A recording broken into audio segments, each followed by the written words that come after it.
Hello you, it's me. Today we're going to talk about The Alloy of Law by Brandon Sanderson, which is the first book in Mistborn Era 2. So the fourth Mistborn book overall. I'm going to be talking about some stuff that happened in Era 1, literally right from the start when I get into this. So if you haven't read Era 1 and you don't want that spoiled, go away. I'll be going through plot review, things I liked, things I didn't like, and Brandon Sanderson questions I have at the end, as usual with my Brandon Sanderson reviews. It's all going to be marked, click around if you want. This is set 300-ish years after the end of Mistborn Era 1, where Sazed, just like in the prophecies, took up the powers of preservation and ruin, essentially two warring godlike powers, but part of the same whole. He united those powers again, ended a war, saved the world, rebuilding it into something similar to what it was before the time of the tyrannical Lord Ruler. Ash no longer falls from the sky, the planet's orbit is realigned. Lush green plants grow once again, and crops easily feed the growing population. Society has progressed slightly and slowly, and is now a sort of Western analogue with some steampunk vibes. Motorcars are making an appearance along with electricity, a rail network. And now both law enforcers and criminals use guns as a weapon of choice. Still persisting in this world, though slightly different, is the magic that existed before. Allomancy allows people blessed with it to burn a specific metal in their stomachs, which gives them an ability. But the legendary Mistborns, who could burn every metal, are no more. And ferrochemy allows people to draw from and store things in metal that's pierced through their bodies. But people can sometimes now be born with one of each of these powers, allowing for a huge number of combinations of abilities and ways to use both magic systems in harmony with one another. We follow Waxilium Ladrian, a descendant of Breeze from the first era, as he is drawn back into high society from life as a lawman in the desert roughs surrounding the capital after the death of his lover, along with his kleptomaniac partner Wayne. And unable to shake his lawman ideology, lawman personality, he takes it upon himself to investigate the series of crimes carried out by people known as the Vanishers, who have been stealing shipments of metal and material from train cars passing through the city for unknown and mysterious purposes. This book is a whole different beast, a completely different vibe from Era 1, and I think that's for a few reasons. In Era 1, the events that were happening were world-shaking. Literally, the fate of everything was in the balance, and that was very clear from page 1.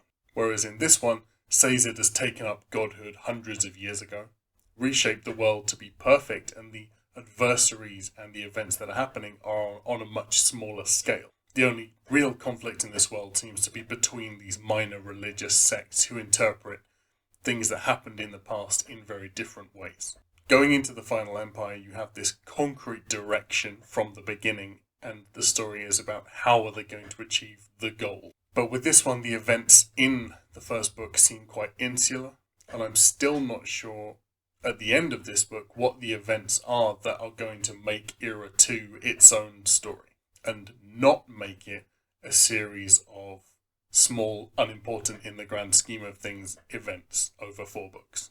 One thing that makes this book shine and is so fresh is the fact that Sanderson has taken a fantasy world and moved it forwards. So many fantasy worlds are set in a medieval or parallel analog medieval-ish type setting and never move past that, and it can lead to some world builds eventually becoming quite stagnant when you set repeated stories in the same world. This was kind of the setting for Era 1, but now it's 300 years later. The setting is steampunk western. It gave me Wild Wild West vibes, but it refers to so many things from Era 1 that it does feel like a cohesive world, and it does feel like it's set in the same place. Some characters are venerated, some have religions based around them. They're referenced in religious texts, place names, exclamations of shock. At times it did feel a little bit fan-servicey, but I think it might have just been that I didn't leave long enough between Era 1 and Era 2 to be mind-blown going back into it about this book series that I'd read way back. But this is the first time I've ever seen a fantasy world move forward into another technological era, so I was really impressed. I give a lot of points for originality, and this is the first time I've seen this done. The magic.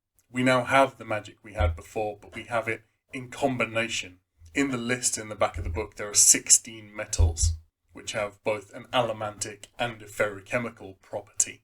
And since characters can have one allomantic and one ferrochemical property, this comes out as something like 250 plus different combinations of ability. For example, the main character Wax can burn steel allomantically, but draw from iron ferrochemically. So he has both the ability to push metal away from him and to alter his own weight.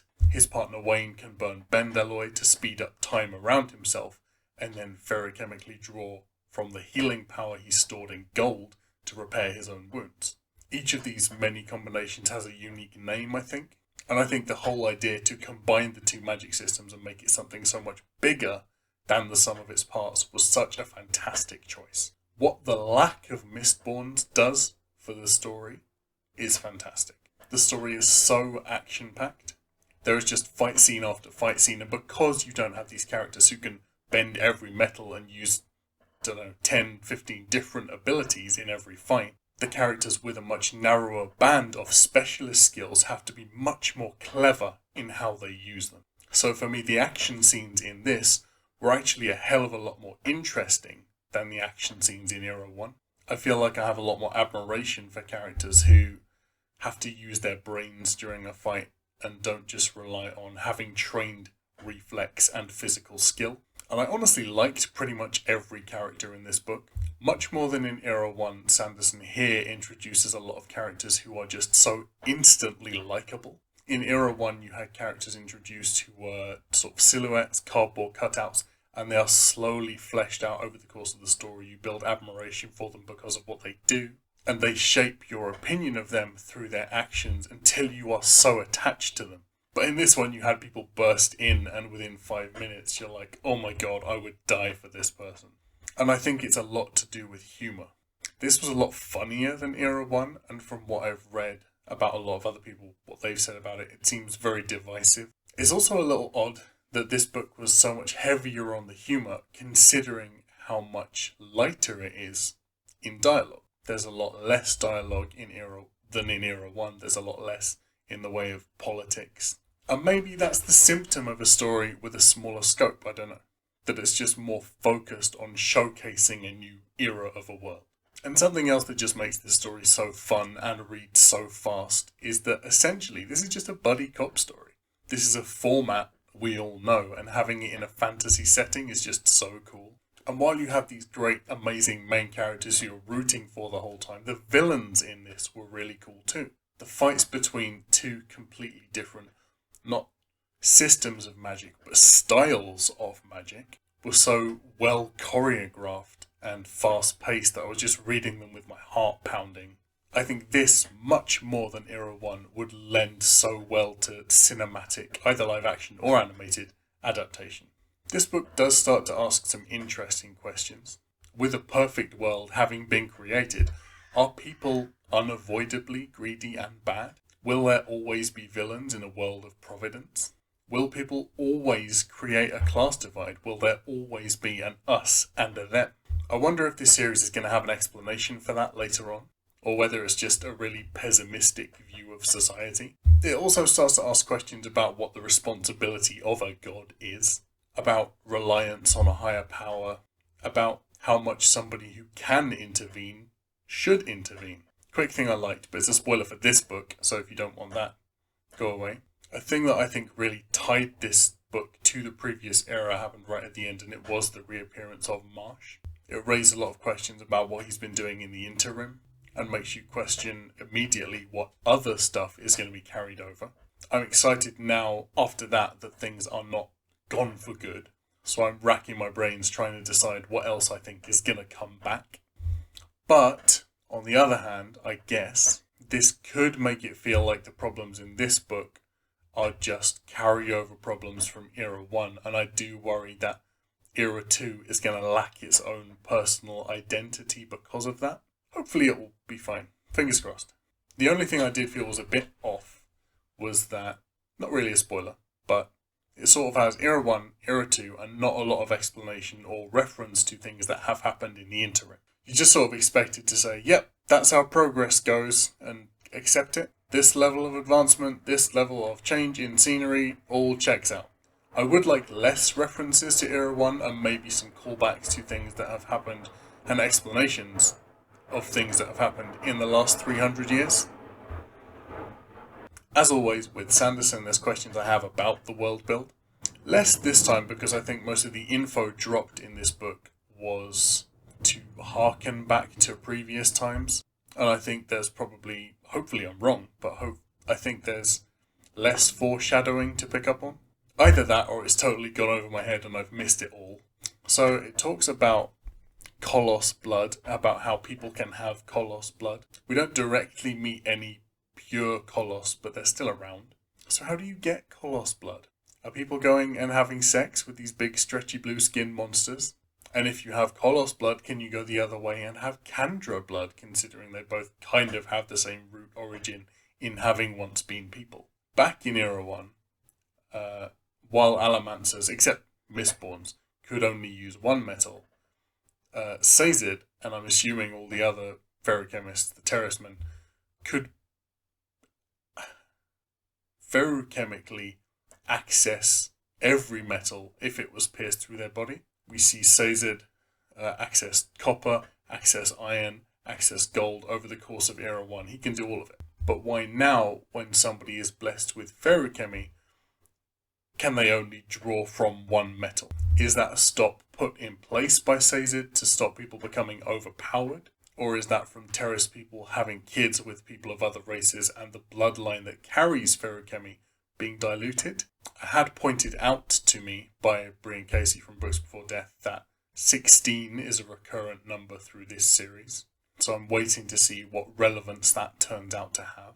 But speaking of 16, there was a change to the chapter headings done in this era.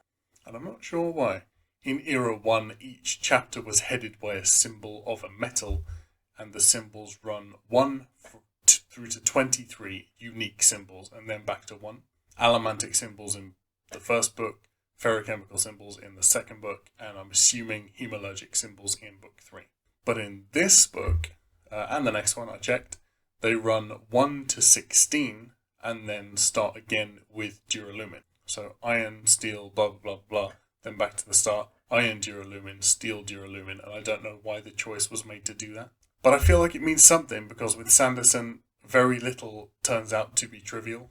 To people who want to know whether it's essential to read Era 1 before you read Era 2, people who may not like more classic feeling fantasy, I guess you could treat this as something totally different, but it's going to spoil a lot from Era 1 if you ever do decide to go back to it. And there are a lot of tiny treats and bits of information that you might not pick up on if you don't have that previous Era 1 knowledge. So I'm going to give this one 4 stars. Really enjoyed it. I'm hoping this series picks up and gets even better. So thanks for watching this review. Don't forget to like and subscribe for more book reviews. Coming thick and quick, I read pretty fast. Don't forget to follow me on Goodreads and Twitter, link down below as well.